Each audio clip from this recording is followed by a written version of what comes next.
Time now here on BBC One. For tonight's Question Time, we've come to Dartford in Kent.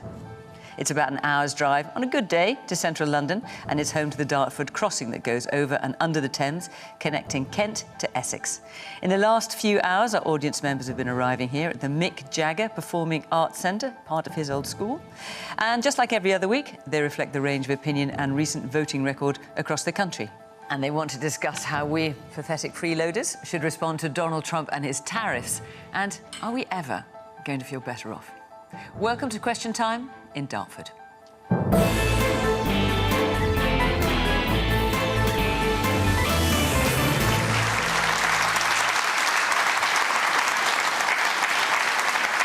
On tonight's panel from the government is Darren Jones. As Chief Secretary to the Treasury, he's number 2 to the Chancellor and has had a big say in the decisions behind yesterday's spring statement. From the Conservatives, Richard Holden is a shadow Cabinet Office Minister. He was previously chairman of his party and also served in the government of Rishi Sunak. Daisy Cooper is the Deputy Leader of the Liberal Democrats, the 3rd biggest party at Westminster. She also speaks for her party on Treasury matters. Camilla Tominey is Associate Editor of The Telegraph. That involves writing a column and co-presenting a podcast called The Daily Tea. She also presents a Sunday morning political show on GB News. And Gary Stevenson went from a modest East London upbringing to being a multi-millionaire financial trader. He's since written a book about what he calls the moral decay of the industry and campaigns, mostly through his YouTube channel, for greater economic equality.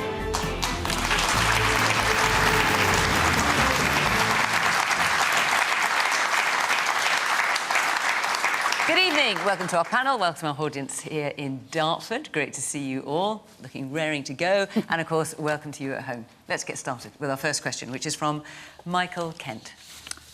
Who should be plugging the deficit? Benefit claimants or billionaires? Right, and this obviously comes hot on the heels of the spring statement yesterday. Darren, you were absolutely instrumental in compiling that spring statement. Who should be plugging that deficit? Benefit claimants or billionaires?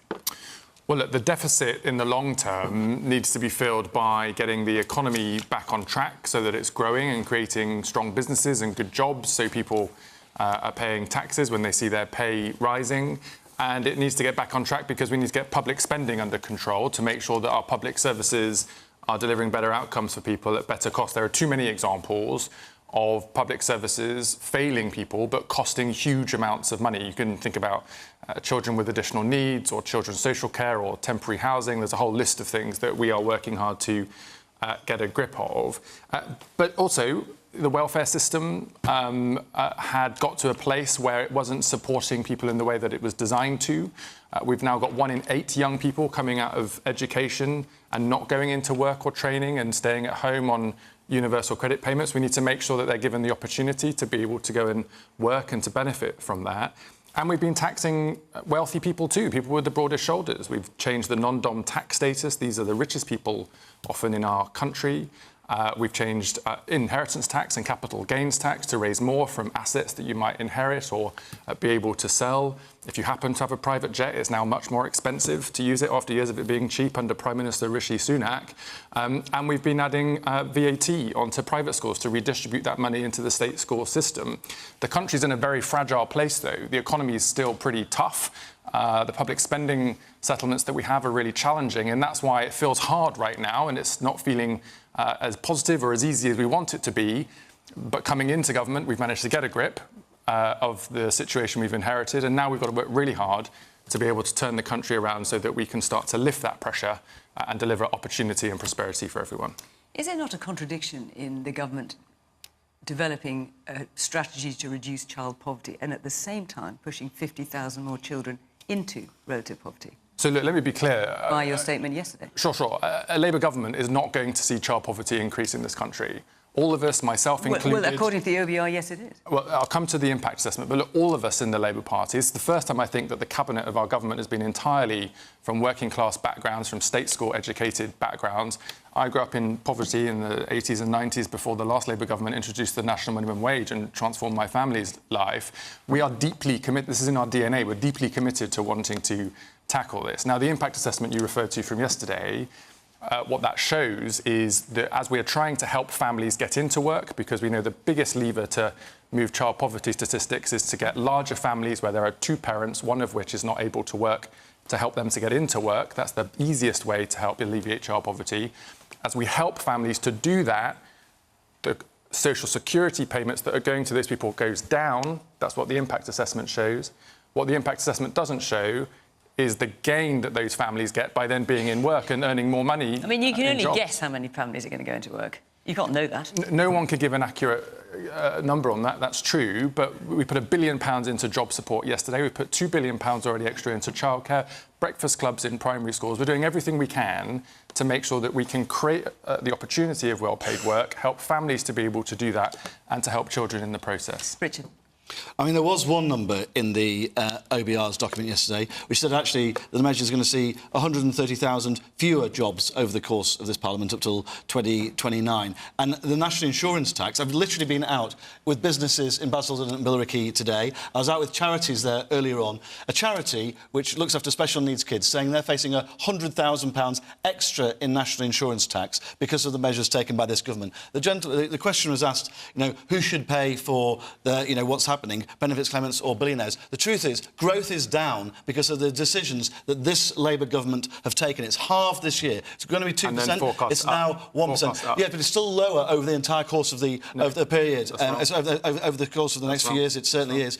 And that is what you're all going to be paying for. And the reason is because back in the back end of last year, national insurance was hit right across businesses and charities right across our country, and they are not going to be employing people because of those extra taxes on them.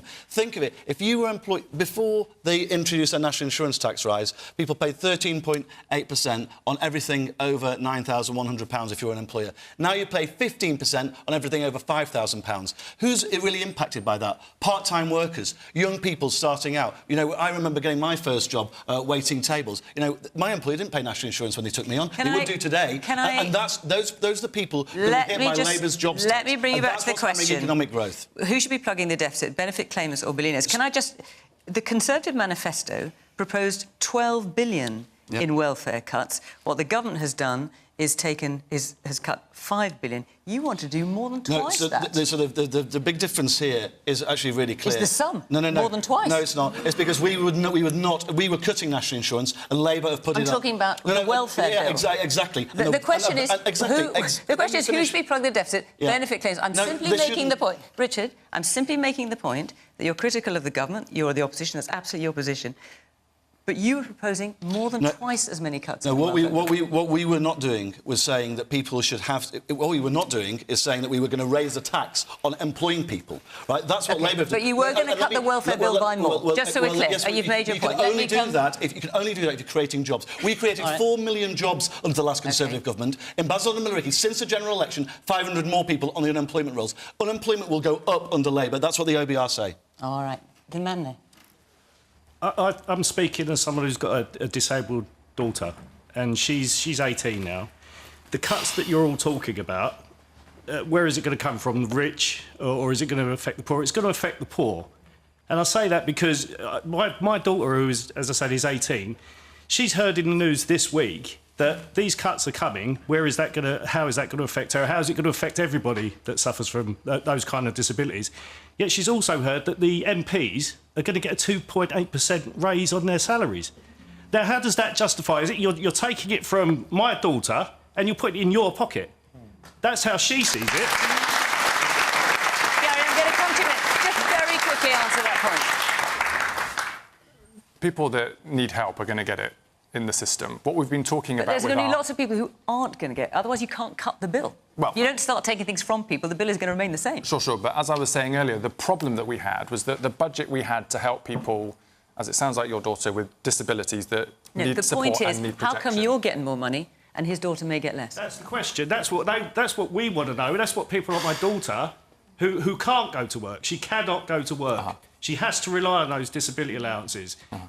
How is it that you can get a pay rise but it's going to be taken away from them. Sure. No, I understand. And I'm just saying that by the sounds of it, your daughter will continue to be supported, and that's what the system is there to do. But to answer your point about pay rises, across the public sector, this is one of the things that I'm responsible for as Chief Secretary to the Treasury, whether it's doctors and nurses or teachers or prison officers.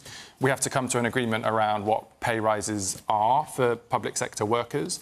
For MPs, that's not a decision that I take as a minister or we take as MPs. It's taken independently by Parliament with reference to what's happening in the rest of the economy. But the key point there is... Is it a bit awkward, though, in the circumstances? Well, I mean, yes. Yes, OK. There we go, Gary. The question, who should be plugging the deficit, benefit claimants or billionaires? Yeah, this is very frustrating for me. I've been screaming for 5 years that this is going to happen, that this situation will get worse and worse and worse, which it has been doing. I was betting on it for 10 years before that. For people who don't know who I am, I was Citibank's #1 trader in the world in 2011. I got paid millions of pounds because I bet that our economy would collapse because we wouldn't deal with growing inequality. I quit that job in 2014 to try and stop that inequality from growing. I was doing that in private until the beginning of COVID, when it became clear that inequality would increase enormously. Does anyone know what the total government deficit is since the beginning of COVID? It's £1 trillion now, which is £20,000 for every single adult in the country. So if every single one of you is not £20,000 cash richer, someone else has your money. Is that the debt or the deficit? It's the increase in the debt, which is the deficit. Right, yeah. Does anyone know who has that £1 trillion? I think you might be about to tell us. It is the richest people in the country. It is the richest people in the country. Now, I'm going to ask you a question. If we pause the economy and give £1 trillion, £20,000 for every adult in this room and the rest of the country to the richest people in the country, and then unpause the economy, what do you think will happen to living standards for ordinary people? They will collapse. This is a problem of growing wealth inequality. The extremely rapid growth of wealth of the richest people in the country. The average billionaire increased their wealth by £630 million in the first year alone of COVID. When you say it's for the wealthy people, is it things like the Canadian pension funds and all that sort of thing? It's the wealthiest individuals in the country. It's multimillionaires and billionaires. These are the guys... But also massive pension funds from abroad. And here. And who are the overwhelming owners of those pension funds? The richest people in the country. Listen, these men and women are not £20,000 richer. I don't know if they're the richest people in the country, but OK. Who here's £20,000 cash rich than before COVID? I'll tell you who probably is. Every single person on this panel, OK? The richest people in the country are getting richer. Hang on, don't include us in all this. I don't know if you've seen the way the BBC works, but they're not exactly raising salaries by that much. All I'm going to say is, this growth in wealth inequality, it is going to keep the middle class and the working class poor. It is going to gut government services, and that is the people in this room. Their kids, their grandkids will be poor, Gary, you've obviously... because we are not dealing with wealth inequality. As you rightly say, you spent a lot of time thinking about this. What do you think the solution or solutions might be? We have to shift the tax system. We have a tax system which taxes ordinary working people 30, 40, 50, 60%, while people like the Duke of Westminster can inherit £10 billion and pay nothing. If you do that, wealth will be sucked out of the middle class. It's already been completely bankrupted the working class. It will bankrupt the government, which is what we are seeing. And there'll be poverty. There'll be broad poverty. There'll be no middle class left. Why are we taxing working people more than billionaires? Tax wealth, not work. Give these people a break. Give their kids a chance. Tax the billionaires. Of course you should. OK. And just briefly, you will know as well as I do that wealth taxes have been tried in a number of countries. Only Switzerland has stuck with it. I mean, they've got no capital gains tax, they've got no inheritance tax, they've got a slightly different situation. Yep. But most countries have abandoned them because they don't bring in that much revenue. What makes you think it would be different here? Fiona, we did it here. We did it here. We did it here in the 50s, the 60s, the 70s, and people like my dad, people like my granddad, who was a bus conductor, were able to buy houses, have financial security, have pensions, have retirements, go on holidays. We did it here. We did it here, and we're losing that now because we're not taxing the rich. The rich are getting richer, and ordinary families are losing the ability to buy houses, have kids. We can do it. We've done it before. OK. The man there in the beige sweater. 1,000 millionaires per month left the UK last year. That's one every 45 minutes. The top 1% pay 30% of taxes. The top 10% pay 60% of taxes. We need to get growth in this country. If we raise taxes even more, we're already one of the highest tax-paying countries in the world. We're going to encourage these to leave further, and it's going to create a bigger problem. I appreciate Gary's passion for inequality, and I agree with it. Britain is broken, but I do not believe raising taxes is the answer. OK. Woman at the back in the red, yeah. In light of the recent Ed Sheeran Foundation document, how can you ensure continued support of the arts in schools? OK. I'm just going to stick with the subject, if I may, which is about the welfare reforms. We might try and come back to that. Yes, a person further back in the red top. Since a lot of people are unable to, benefit from benefits because a lot of the times, even if they need it, they would still be unable to get it. So sometimes they would have to resort to benefit fraud. And since we have people in this country who are rich enough to be able to sustain themselves very comfortably, whilst you have people who are suffering in such tragic ways because they would have to resort to, committing crimes to be able to, such as benefit fraud, to be able to sustain themselves. Isn't it just unfair that we have people such as billionaires who don't get taxed as harshly to be able to sustain these people? OK. And, yes, at the back, you got your hand up, yes. I would like to see our leaders lead by example. If we are cutting the benefits, I'd like to see some of the leaders take a salary cut to match. OK. Camilla, you share that view? I think MPs will argue they don't set their own pay, but it does rather stick in the craw. And I'm thinking maybe in the current climate, MPs who have been given that pay rise could donate it to a disability charity. It's just an idea.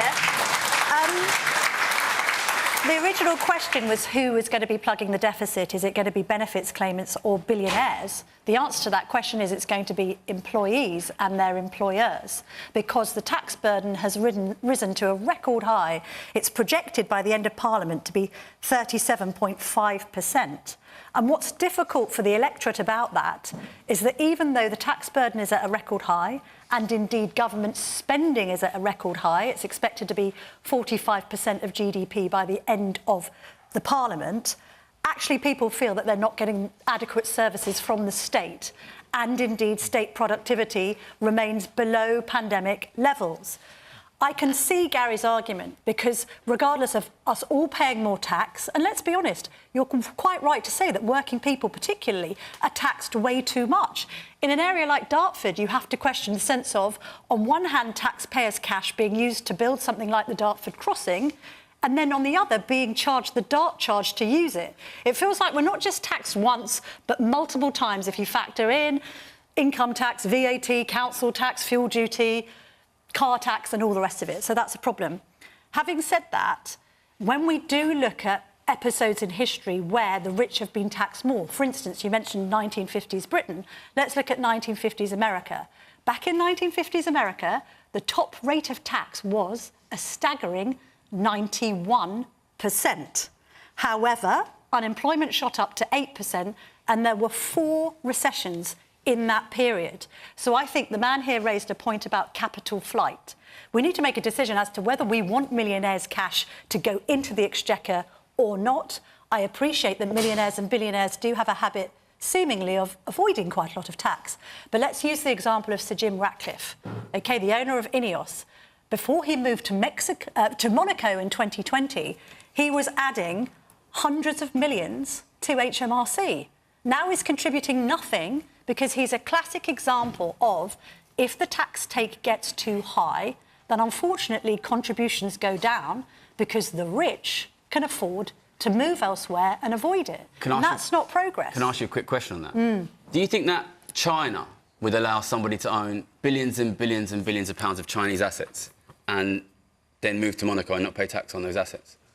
I have no idea what the policy would be in China, but then lots of billionaires in China are reliant on slave labour, so it's probably not the best example. Listen, we have given the literal assets of this country to very, very, very wealthy people, and we have created a tax system that makes it voluntary for them to pay tax.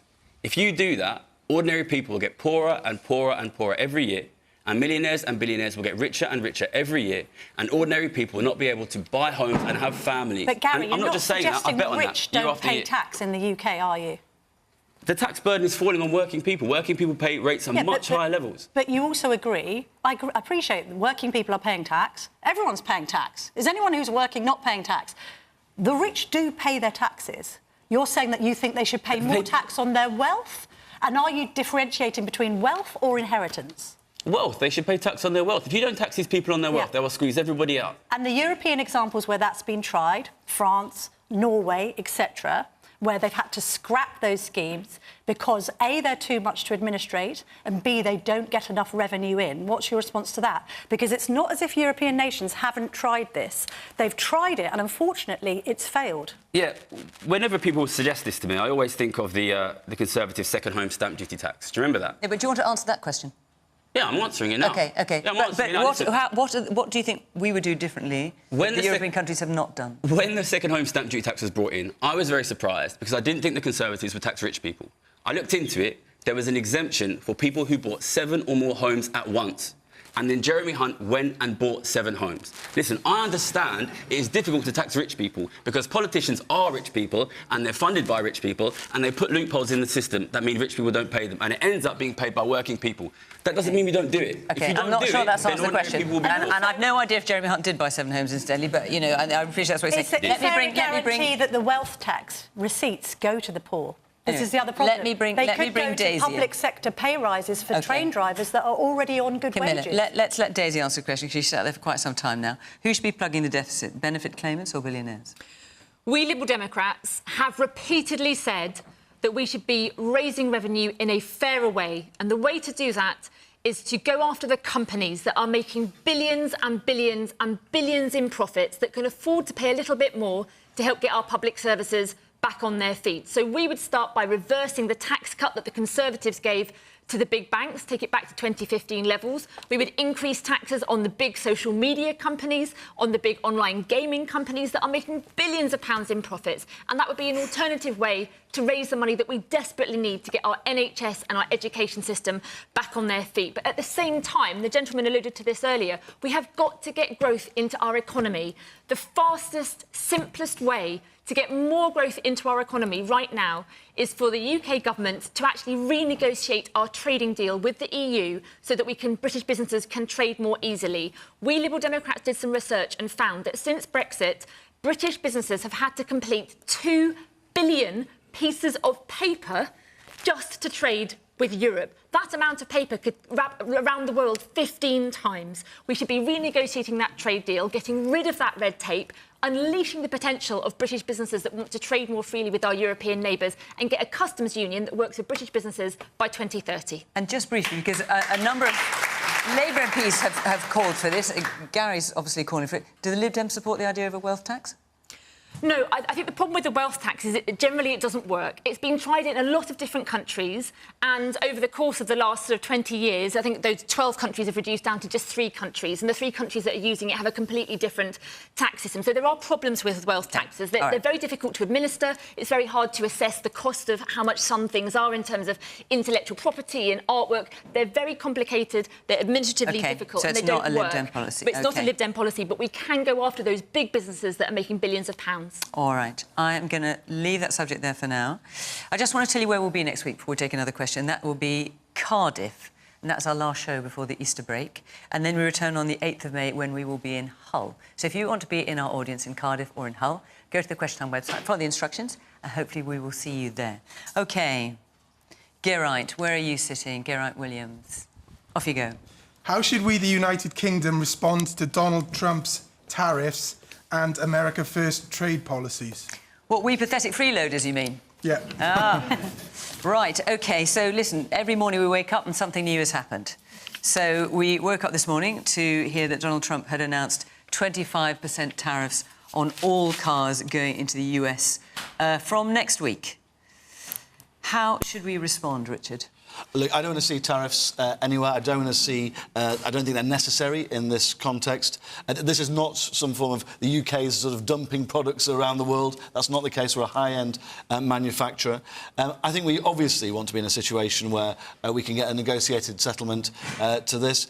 I wish that the government had taken on Donald Trump as soon as he was announced as that he was going to be president, when he was president-elect, and perhaps get some of these negotiations started a bit sooner. We now hear the government's hoping to get something sorted out by the start of April, but it'll be right down to the wire. So I think they could have kicked it off sooner. But look, this is a new way of negotiation. We've got to learn to we're operating in a different way to the way we were before. But we've got to negotiate, and we've got to act in Britain's interest to ensure that we don't get these tariffs hitting our car sector particularly. And do you think, is there any sense you think that Donald Trump has got a point in that cars that we export to the US are subject, well, until April the 2nd, to a 2.5% tariff? Cars that come into the UK from the US are subject to a 10% tariff. Well, these are all parts of the negotiation which the government should have kicked off as soon as they knew that Donald Trump was president-elect. Instead, they waited all the way until Keir Starmer. OK, you've made that point. I'm just asking you, do you think Donald Trump has a point, given that disparity? Well, I just think they should have started negotiations sooner, because there needs to be give and take on all of these things. Daisy. So there's only one language that Donald Trump understands, and that is the language of strength. And it strikes me that the UK government at the moment thinks that if it just cowers in the corner, maybe it'll just hope that we're just hoping that Donald Trump isn't too mean to us. And I don't think that is a decent strategy. So I think we need to talk tough, like many other countries are doing, France, Germany, Canada and the rest. And I think that starts by saying that we should be at least preparing for retaliatory tariffs. And secondly, if we're going to negotiate with Donald Trump, if we want to negotiate a trade deal on services, then in a negotiation you have to have other options on the table to show that you're prepared to walk away.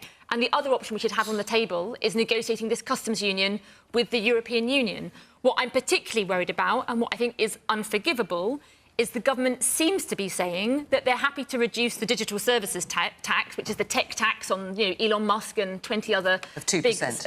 Of 2%. This tech tax that is waged on the 20 largest online social media companies. And the government is thinking about reducing that, whilst at the same time making a cut to personal independence payments to disabled people. And I think it would be unforgivable for the government to go ahead with these cuts for disabled people who are receiving, and their carers, but at the same time giving a £5 billion giveaway to these big online giants in an attempt to appease Donald Trump. So we've got to talk tough. So when you say we've got to talk tough and retaliate, what would you do?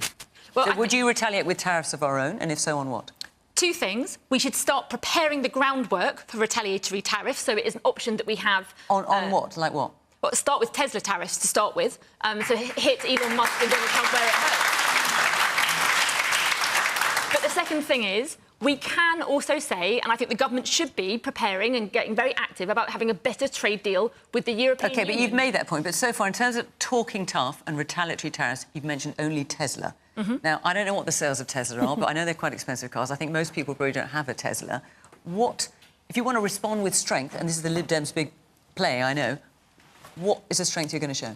As I say, it should definitely start with the Tesla tariffs, because that will hit... But what else? Anything else? It's for the government to work out what all the other issues are. This is your policy. I presume you must have some ideas. Sure. Well, our idea is to start with Tesla tariffs and to go from there, because that will hit Elon Musk. OK, so just Tesla. All right. It's a start, I suppose. Gary? I've got to be honest, I don't know how to negotiate with Donald Trump. I've never had to do it before. I'm quite glad. Good luck. I think it'll be probably quite difficult. We don't run a significant trade surplus with the US. I don't think it's in the US's interest to tariff us. I don't think it's going to work to improve living standards of American people. I think we should look very closely at what happens to America in the next few years, because the economy here will keep getting worse. And there's basically two voices in the room about how we fix the economy, which is me and my lot saying tax the rich, and there's Trump and his lot saying the problem is foreigners, the problem is immigrants. So I would advise people in the room to look very carefully at what happens to American living standards in the next 3 or 4 years, because that could happen here if you vote the wrong way in the next election. But in terms of how we respond, do you think we should just kind of suck it up and say, OK, and just not respond? Respond with tariffs of our own, or go out guns blazing as Daisy's tentative? I think Daisy sounds like she talks a lot of sense. I think it's risky to upset Donald Trump. I think that we've seen that. It's not just Tesla, there's a whole horde of tech billionaires that export an enormous amount to the UK. The Amazons, all of these enormous tech companies, Facebook. We could look into how much money we're sending there. We could look into building UK alternatives. But like I say, I've never had to negotiate with Donald Trump or Elon Musk, and my best wishes to Darren. All right. We'll come to you, Darren, in a minute. Yes, someone there with the glasses. Given that Trump has now put in these 25% tariffs, and the Conservative government would have been much more friendly to Donald Trump, does Labour now regret some of the decisions that they've taken in poking the Trump bear and some of the language that they've used in regards to Trump and to his administration? It's worth... Yes, I mean, I know you're talking about a number of senior members of the Cabinet have been very critical of Trump. Obviously, Trump's own Vice President has been very critical of Trump as well, comparing him to Hitler, so... Lately. Yes. And do you support the idea of the tariffs? So I don't necessarily support the idea of protectionism, and I don't support it there, and I don't necessarily support it here either. However, I do feel that we should be looking, to a degree, in our own economy first, how we can improve our own economy and not looking at external sources in the first instance. All right. The man behind you. I think Trump is a bully. And to be honest with you, if you think about the playground bully, unless you find a stronger person to stand up to them or you fight back, they're not going to stop. I don't think Trump will stop. So every country that Trump is trying to bully should stand up. And in fact, very quickly you see that Trump will back down because right now he's behaving like Putin, bullying everybody. Do you think he would back down, Camilla? Well, I think he's transactional, and I think Britain should maximise its opportunity with regard to a trade deal of being outside the EU, which is not something that the Lib Dems credit Brexit for, but we are in a slightly different position to our continental neighbours. But he is saying he's going to put the tariffs on the UK as well as the EU and Sure, but I'm just else. saying that because we aren't in the EU group, we may have a better negotiating position, and Rachel Reeves was saying today that there is an ongoing dialogue with the Americans about this. Not sure how a Tesla tariff helps the Lib Dems' green agenda either.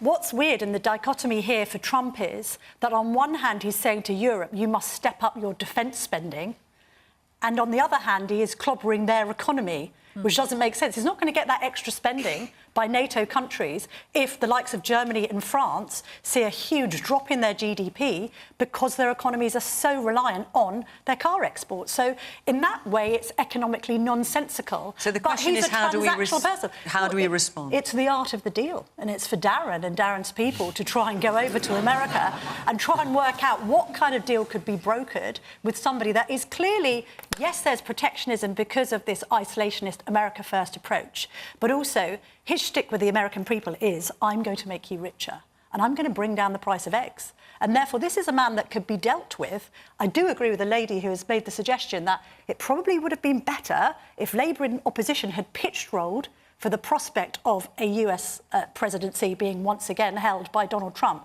rather than David Lammy and co, Sadiq Khan and others, spending all that time slagging him off. It wasn't completely unexpected that Trump would win a second term. So in opposition, the Labour really should have prepped for this. Everyone's sort of saying, you know, we've got to get a deal, got to get a deal. Let's just remember, America has a trade deal with Canada and with Mexico, and neither of them, that didn't protect either of them from having tariffs put on them. So even if we do get a trade deal with the US, and I hope we can get a trade deal on services with the US, that still doesn't protect us from his unreliable and unpredictable behaviour. So we have got to look to our closest friends and allies in Europe at the same time. So, Darren, it's all kind of pointing towards you, isn't it? I mean, you know, do you feel lucky? Look, I mean, what is it that we need from our government? We need a government that is grown up, that is considered, and that is acting in British interest. That's what we are doing. And I think everybody's seen the Prime Minister, Keir Starmer, has been providing that international leadership in a really successful way on foreign affairs and security and defence issues over the last few weeks and months, where a lot is going on in the world. Things are changing rapidly, but the UK is able to provide leadership, yes, at home, but also abroad, and to be able to form that bridge between the United States and the European Union and other parts of the world. We should be proud of the fact that Britain has that standing in the world, that we have that respect in the world. Yeah, but we're still getting lumped with... You're still getting hit with the tariffs, aren't we, Darren? I mean, do you think we're the best one in the world? Well, that's what he said. He might wake up tomorrow morning and say something different. But today, he is saying 25% tariffs on us. And, of course, the steel and aluminium tariffs have already come in. You know, you've got the a consultation on possibly 2,500 job losses in Scunthorpe by British Steel, blaming in part the tariffs that are already being imposed. Do you think countries like Germany, for example, that say it needs to be clear we'll not take this line down, or France saying the EU has to raise its own tariffs, do you think that's the wrong approach? We have to take a different approach in Britain. And look, whether it's on the debate on tax or the debate on tariffs, you know, there's no easy answer. If there was an easy answer, we would take it, obviously. These are complicated issues, but we think we're providing the right type of leadership in negotiating with the Americans. We have to remember that the UK and the US has an important relationship, irrespective of who the president is from any time to time. We trade, we cooperate on security and defence, we've got shared values in the world. Actually, just talking about security and defence, sorry to interrupt, Darren, but when you saw the signal... The chat between the Secretary of State and the Defence Secretary in America on Signal, which was then an American journalist was included in, which is why we know about it.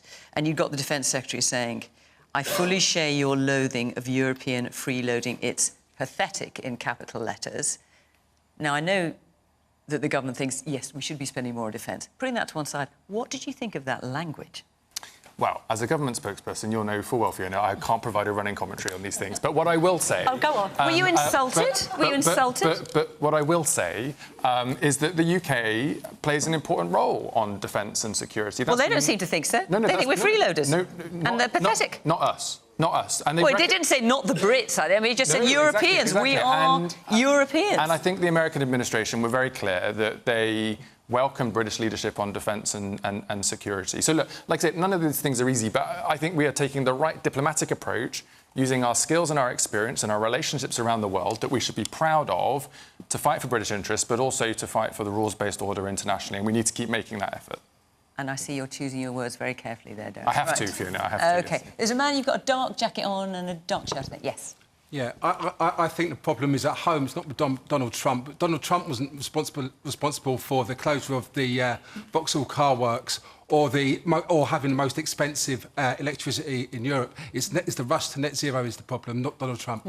OK. And when it comes to tariffs, do you think he's doing the right thing? No. OK. Man there in the black sweater. Question for the panel.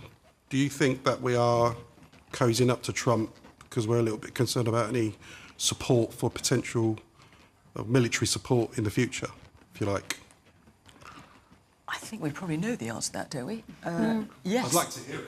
Well, look, NATO is an important part of our security arrangements, and we want to continue to collaborate with the Americans on making sure we've got the capacity in NATO to react to events, whether it's Putin and Russia or others. That's the question. We need to continue to work together. I mean, there's no question about that, yeah.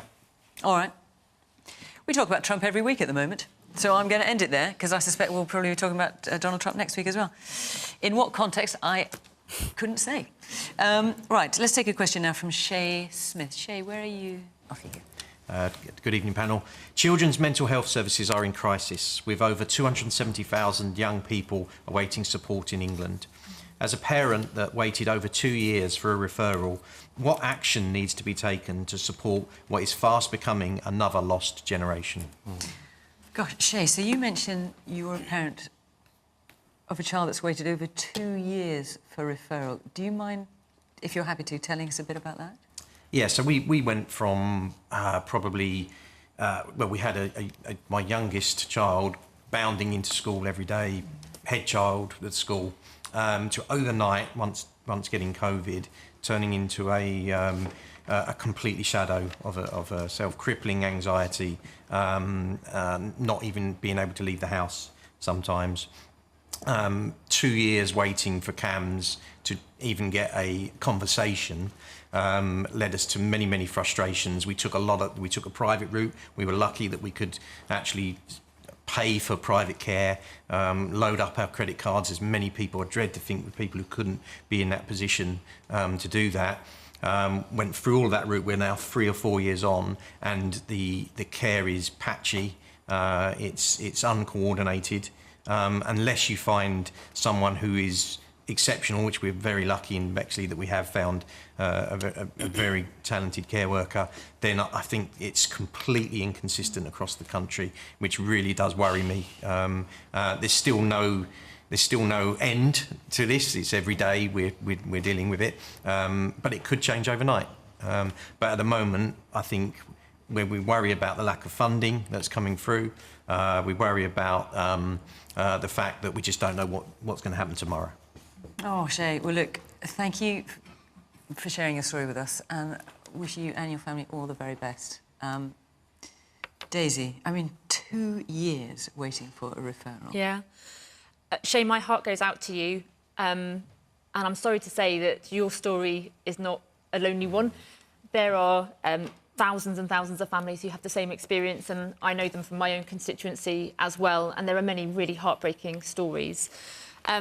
So we know that mental health problems set in at a very early age. And we Liberal Democrats have said for a long time we should have a mental health expert in every single primary and secondary school, because young people who go on as adults to have a long-term mental health problem, that mental health problem is normally established by the age of 14. So we've got to get a mental health expert in every primary and secondary school to do that early preventative work. We also want to see walking community hubs for mental health in every single community. That's actually something that I think every political party has supported. That was one of the only policies that every political party was supporting altogether in the last general election, and we really want to see those rolled out. We need to put an end to out-of-area placements, so young people that have very acute mental health that need to become inpatients. Often they're placed 100 or 200 miles away from their families and their networks, and that doesn't help their recovery. We've got to make sure that young people can stay in their local area, and we've got to make sure that the young service, the CAM service for children and adolescents, actually goes all the way up to 25, so they avoid that cliff edge where the support drops away at 18. So those are just 4 tangible ways that we Liberal Democrats would really like to help solve that problem of mental health problems amongst young people. And actually, let me just say, for those of you not familiar with the acronym, CAMS is Child and Adolescent Mental Health Services. Camilla. I'm sorry for what you're going through. And it's not the first time I've heard that a parent talk about children just not wanting to go to school. In fact, I had that very conversation this week with a dad who cannot get both children into school. There is certainly a COVID effect here, and I don't think we can deny that. And I'm not saying this with the benefit of hindsight. At the time on The Telegraph, we campaigned during the pandemic for schools to be open. We also campaigned when it came to the COVID inquiry that was initially not going to look at the impacts on children. And we said, this is insane. We have to look at what has happened to a whole generation. I interviewed a primary school head teacher this week who was talking about the lack of preparedness that 5-year-olds are going to have now for senior school. OK, these are the children that were babies in COVID. They weren't adequately socialised, and they are coming to school, a lot of them more than would ordinarily be the case, in nappies, ill-prepared and all the rest of it. Having said all that, if you study the impacts on children of smartphones, this was happening back in around 2012. There was a slow creep of issues being suffered by children and adolescents as a result of being online. Lots of work has been done on it by a great many people, including Dr. Jonathan Haidt, who's written The Anxious Generation. You look at any of the graphs, and up they go when it comes to children suffering from anxiety, children self-harming.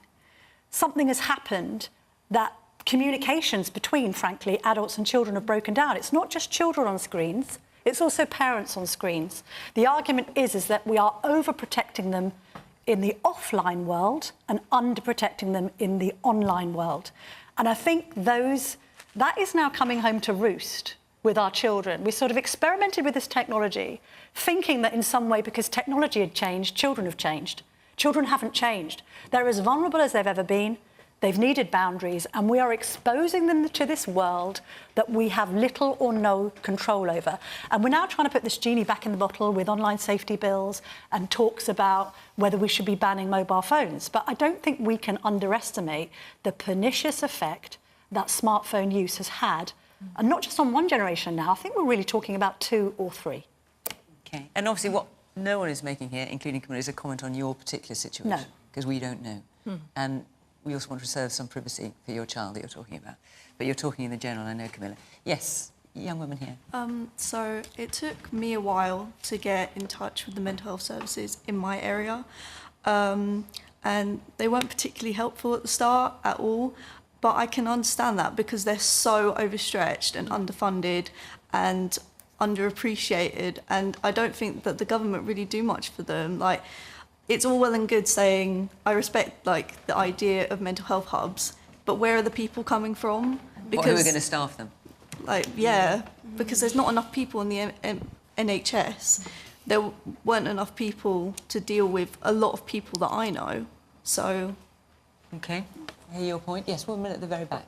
Yeah. Given the harm that the US tech giants, their platforms are causing our children, can we not raise the digital services tax and use the revenue to put into child mental health support? Because, yeah. OK, OK, yes. And with the glasses there, yes. Yes, in the blue and white top, yes. You. I think this all goes back to what the government spending is targeting, because the government spending should be targeting the issues that British people are worried about, the mental health, cost of living crisis, the housing crisis, and not defence spending. So I think the Labour government really needs to take a look and essentially reflect on what the government spending is allocated on. OK, so you'd rather see less on defence spending or more on mental health? Yes. Richard? Well, actually, just hearing you threw me back to a constituency case that I had. I remember seeing 2 parents at the end of their tether. I think the marriage was on the rocks as well by that point, with a really difficult case of their child, and coming to see me and working with me over a number of months to get inpatient mental health care for their daughter. And we did in the end, and she went on to recovery and all sorts of positive things. But I think, and I don't comment on your case, but I think Camilla makes an important and broader point around access to you never being able to switch off. We talk about it sometimes in the workplace, but I think actually for children it's even more ever present. It used to be a case of perhaps if children were facing problems at school, at least at the school gates the sort of issues could stop. Whereas with the always online presence of smartphones, I think is a real concern for a lot of parents. So do you want to follow Australia's example and ban smartphones for under 16s? I want to ban smartphones in schools. I think when outside schools, I think we've got to give parents some responsibility on that. And perhaps I am up for an age limit, but I think within schools we shouldn't be having that smartphones and that constant presence. But I also think that there is a real responsibility on some of the online giants as well. I think taxing them is one thing, but I think the real thing we need to do is get the content taken offline. And some of the stuff I saw recently with one of my friends who'd had issues with her weight, and the constant reinforcement again and again and again of images of dieting and extreme things, really extreme elements of anorexia, I found really distressing, even for me, to see of an adult friend of mine. So the impact that must have on children is so strong, and which is why I think actually it's and it is through the smartphones. So I think a smartphone ban in schools is absolutely necessary. So Darren, Labour promised to provide a specialist mental health professional in every school, rather as the Lib Dems wanted, and establish something called Young Futures Hubs, drop-in mental health support hubs, and recruit an additional 8,500 new mental health staff to treat children and adults. That was in your manifesto. Has any of that happened? Well, we're working through the spending review now to figure out how we're going to allocate that money and how we'll be able to roll it out. I mean, amongst all the spending cuts that we're being softened up for, is any of that realistic now? Yeah, it is. It is. But that's why the question, when people are critical about tax changes, it raises the question, well, you need to get the money in to be able to pay for these things. We've already put £25 billion extra into the NHS, and there's going to be more coming. But look, the system is totally failing, and I'm so sorry to hear about your daughter. I mean, my second daughter's been in hospital all week, and I know how hard it is, even when they're getting the care that they need to get. I can't imagine what it must be like to know that you can't even, get the care that you need. And as a constituency MP, I've had so many cases, even where constituents who can afford to pay for private care, the private providers are full. And so they're just at a complete loss. I mean, this is not what the NHS was created to do. The NHS was created to be there when you need them. And the fact is, we've got to put more money into the system. We've got to make sure we're spending that money more effectively. We've got to be hiring these additional members of staff that we need, which is what we're absolutely committed to doing. And, as we've been talking about more broadly, we've got to figure out how we stop people getting sick in the first place and not just treat people once they've gotten sick, because ultimately that's why you keep spending more and more on a whole range of different illnesses that we're trying to help people with. So it's absolutely right. We need to be thinking about how we regulate online technology companies, but also think about how we prevent people getting sick in other circumstances, and that's what we're working really hard to deliver. Gary? First of all, thank you. Thank you to Shay and thank you to the lady at the front. As somebody who's had difficulties with mental health and I've written about them, it's not always easy to come out and say there's still a taboo about these things. So it's important that you talk about them. I think we need to talk about the unbelievably hostile circumstances young people face with regards to their economic futures. More and more and more young people growing up in poverty. But even aside from that, we've got people with jobs in London who are homeless. So that means if you're a young person, you know that even if you get an ordinary job, it's not going to be enough to buy a home. It's not going to be enough to have a family. So just doing the right thing, working and getting a job, it doesn't even guarantee you can feed your kids. You know, we have to look at this. And then obviously, if you're a young person, you're thinking, well, if I don't get the best grades and I don't get to the best university, then I'm not even going to be able to have a family. You know, what kind of world have we made here? You know, we need to look at we always look at the individual. This person has a mental health problem. This person has a mental health problem. It doesn't come out of nowhere. These people don't just suddenly get sick. My dad worked for the post office and he had a family and he bought a house and he has a retirement, he has a pension. Kids can't get that. Kids can't get that. Unless they make millions of pounds, they can't even have a family. It's ridiculous, you know. It's not just a problem for individuals, it's a societal problem. Oh. We need to make sure young people have economic opportunity. Do you want to have the last word, Jim? I'm going to take another question, but let's let you have the last word. Yes, so one thing, just following on from that, that's not necessarily been covered, that worries me is the inconsistency across the country. You can have a service in a London borough that is excelling and getting funding, and you can have the neighbouring council that's struggling, nothing. It's that Cinderella sort of service, and that to me, I think, is getting worse. The patchiness of the provision. Yeah. OK. Well, look, we thank you for asking your question. Thank you very much, Shay. Right, on a completely different subject, and we've only got about 5-6 minutes left, but quite a few of you asked about this, and it'll become apparent why, given where we are. Gemma Taylor, where are you sitting? With up to £5 billion being saved on welfare, is an estimated £9 billion on 2 tunnels and no rail links, money well spent. So, Gemma, everyone in the audience will know what you're talking about, perhaps not quite so much you at home. So you are referring to the Lower Thames Crossing, all right? So that is a tunnel that is going to link Kent and Essex. It has been 16 years in the planning. More than £1.2 billion of taxpayers' money has been spent just on the planning, and nothing has been built yet. It's the UK's largest ever planning application. All of you locally will know this. Running to more than 359,000 pages. And my favourite stat is if all the planning application documents were laid out end to end, it would stretch 66 miles, which is 5 times longer than the road and tunnel itself. Richard, you were roads minister when this was caught in this fabulous planning stasis. What the hell went wrong? No, I think I wanted to go ahead. I was roads minister when we said we'd get the cash for this project, and it would also. But you also announced what you called, I don't know if this is a fabulous euphemism or not, a rephasing construction on the Lower Thames Crossing by 2 years. Does that mean a delay? It was delayed by 2 years, so we could get. Well, that was on your watch. That is true. That is doubtless true. However, is it money well spent? It is money well spent. And there are no rail links. It's a road. The reason it's money well spent is because the benefit-cost ratio of this is 2 to 1, right? So for every pound you spend on it, you're going to get £2 back for the economy. The government has finally, I think, pressed the green button on it after a couple more planning delays.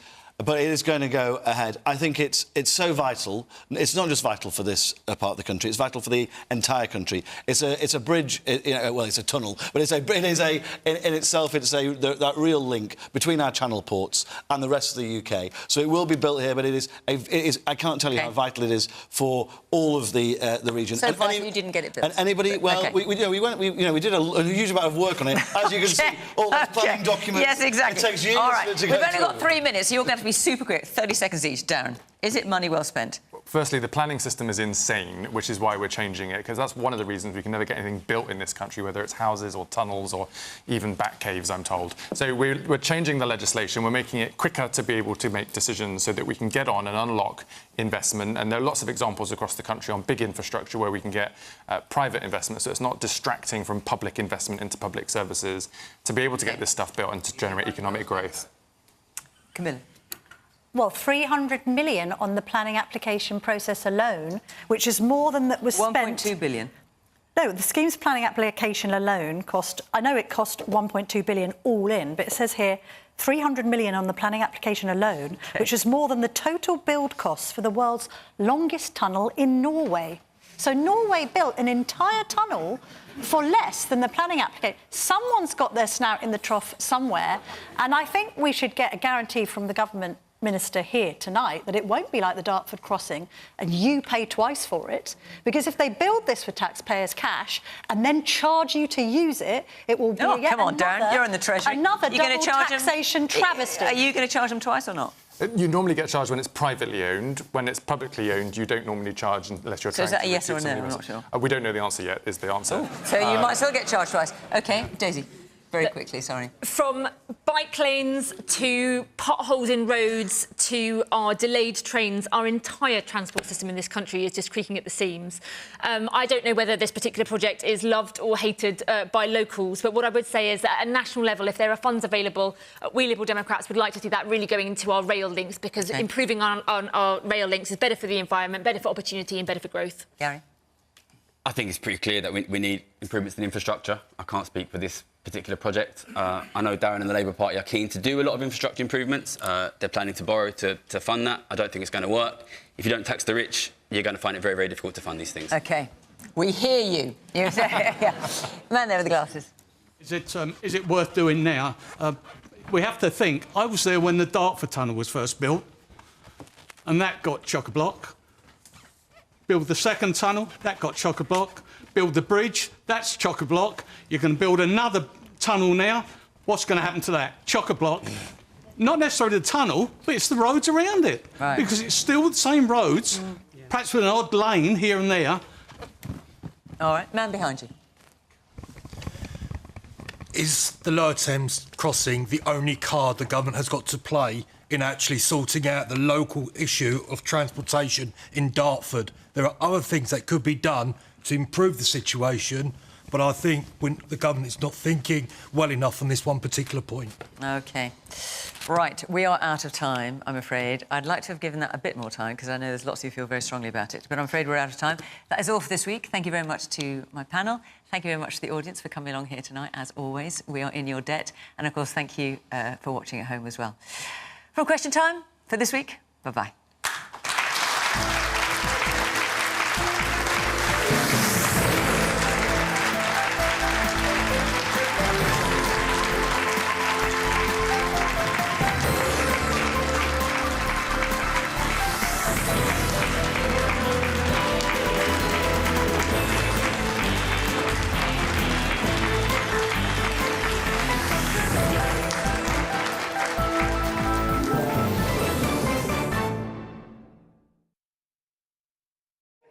Disinformation. There is no climate change.